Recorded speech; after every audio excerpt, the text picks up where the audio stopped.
یوسف رضا گیلانی بڑے کمال کے آدمی ہیں۔ 1985 میں جنرل ضیاء الحق نے غیر جماعتی انتخابات کے ذریعے پاکستانی سیاست میں کئی بیماریوں کو متعارف کروایا۔ ان غیر جماعتی انتخابات میں یوسف رضا گیلانی رکن قومی اسمبلی اور نواز شریف رکن پنجاب اسمبلی بن گئے۔ بعد ازاں وزیر اعظم محمد خان جنیجو نے یوسف رضا گیلانی کو وفاقی وزیر اور جنرل ضیاء الحق نے نواز شریف کو وزیر اعلیٰ پنجاب بنا دیا۔ جنرل ضیاء کی چھتری تلے بننے والی مسلم لیگ میں ان دونوں کا اپنا اپنا مقام تھا۔ 1988 کے انتخابات سے قبل گیلانی صاحب پیپلز پارٹی میں شامل ہو گئے۔ جب پارٹی ٹکٹوں کا فیصلہ ہو رہا تھا تو پیپلز پارٹی ضلع ملتان کے صدر الطاف کھوکھر نے یوسف رضا گیلانی کی بجائے ریاض قریشی کو ٹکٹ دینے کی سفارش کی، لیکن فیصلہ گیلانی صاحب کے حق میں ہو گیا۔ الیکشن میں گیلانی صاحب کے مقابلے میں نواز شریف بھی کود پڑے، لیکن ملتان میں انہیں یوسف رضا گیلانی نے شکست سے دوچار کیا۔ مرکز میں محترمہ بے نظیر بھٹو وزیر اعظم بنی تو انہوں نے گیلانی صاحب کو ان کی خواہش پر وہی وزارتیں دی جو جنرل ضیاء کے دور میں بھی ان کے پاس تھیں۔ پنجاب میں نواز شریف دوبارہ وزیر اعلیٰ بن گئے۔ محترمہ بے نظیر بھٹو اور نواز شریف میں شدید محاذ آرائی شروع ہو گئی۔ یہ حقیقت کسی سے ڈھکی چھپی نہیں کہ نواز شریف کو طاقتور اداروں کی حمایت حاصل تھی، لیکن گیلانی صاحب کا کمال دیکھیے کہ وہ مرکز اور پنجاب میں مفاہمت کرانے نواز شریف کے پاس پہنچ گئے۔ یہ وہ زمانہ تھا جب مرکزی حکومت شریف خاندان کے کاروبار کو تباہ کرنے پر تلی بیٹھی تھی اور پنجاب حکومت جاگ پنجابی جاگ کا نعرہ لگا رہی تھی۔ نواز شریف مرکزی حکومت کے ساتھ مفاہمت کے لیے تیار تھے، لیکن انہیں فریقین کے مابین کسی ضامن کی تلاش تھی۔ اس زمانے میں صدر مملکت بہت طاقتور ہوا کرتے تھے اور ذرا سی ناراضی پر اسمبلیاں توڑ دیتے تھے۔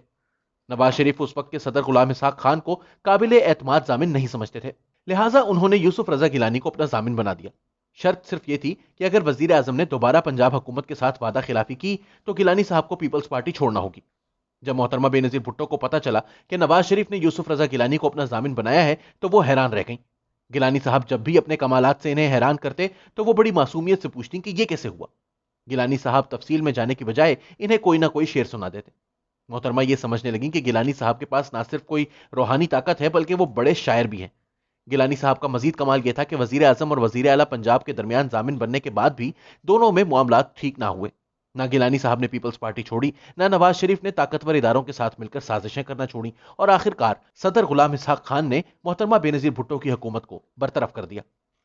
1990 میں نواز شریف وزیر اعظم بن گئے۔ 1993 میں غلام اسحاق خان نے انہیں بھی چلتا کیا اور نئے انتخابات میں محترمہ بے نظیر بھٹو دوبارہ وزیر اعظم بن گئی۔ اس مرتبہ انہوں نے یوسف رضا گیلانی کو اسپیکر قومی اسمبلی بنا دیا۔ ایک دن وزیر اعظم صاحبہ نے شیخ زید بن سلطان ال نہیان کے اعزاز میں ایک ظہرانہ دیا۔ وزیر اعظم مہمان کے دائیں اور گیلانی بائیں جانب بیٹھے ہوئے تھے۔ وزیر اعظم نے بڑے فخر سے شیخ زید کو بتایا کہ میرے اسپیکر صاحب کا تعلق ایک بڑے روحانی خانوادے سے ہے اور یہ بہت اچھے شاعر بھی ہیں۔ شیخ زید نے فوراً پوچھا کہ آپ انگریزی میں شاعری کرتے ہیں یا اردو میں؟ گیلانی صاحب نے فٹ سے جواب دیا، میں دونوں زبانوں میں شاعری کرتا ہوں۔ شیخ زید نے پوچھا کہ کیا آپ رومانوی شاعری کرتے ہیں؟ گیلانی صاحب نے فٹ سے ہاں میں جواب دیا۔ شیخ زید نے فرمائش کی کہ اپنا تازہ کلام سنائیے۔ گیلانی صاحب نے کسی شاعر کا یہ شعر سنایا: تجھے چاہا تیری دہلیز پہ سجدہ نہ کیا، وہ میرا عشق تھا، یہ میری خودداری تھی۔ اب مسئلہ یہ تھا کہ اس شعر کا ترجمہ کون کرے، تو جناب اس شعر کا ترجمہ آصف علی زرداری نے کیا۔ نہ جانے شیخ صاحب کو کیا سمجھ آئی، انہوں نے فرمایا جناب اسپیکر، آپ کی شاعری میں تو بڑا تکبر ہے۔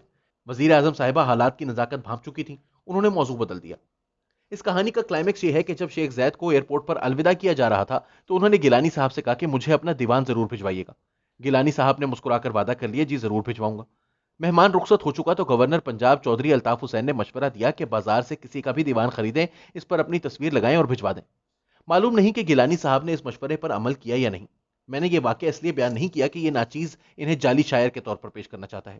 یہ واقعہ تو انہوں نے خود اپنی کتاب چاہے یوسف سے صدا میں لکھا ہے۔ میں تو صرف ان کے کمالات بیان کر رہا ہوں۔ کبھی نواز شریف نے انہیں اپنا ضامن بنایا تھا، پھر اسی نواز شریف نے انہیں سپریم کورٹ کے ذریعے نااہل کروایا۔ کچھ سال گزرے اور 3 مارچ 2021 کو وہی گیلانی صاحب نواز شریف کی حمایت سے سینیٹر بن گئے۔ نواز شریف نے اپنی تمام غلطیوں کا کفارہ ادا کرنے کی کوشش کی، لیکن گیلانی صاحب کو سینٹ میں اپوزیشن لیڈر بننے کا شوق چرا گیا۔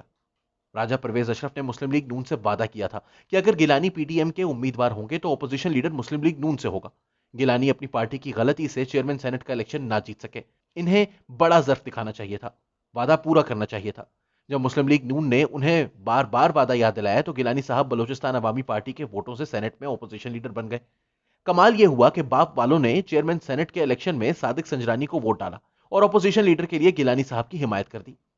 اندر کی خبر یہ ہے کہ مسلم لیگ نون اور پیپلز پارٹی میں لڑائی کی اصل وجہ یہ ہے کہ پیپلز پارٹی کسی نہ کسی طرح عثمان بزدار کو ہٹانا چاہتی تھی۔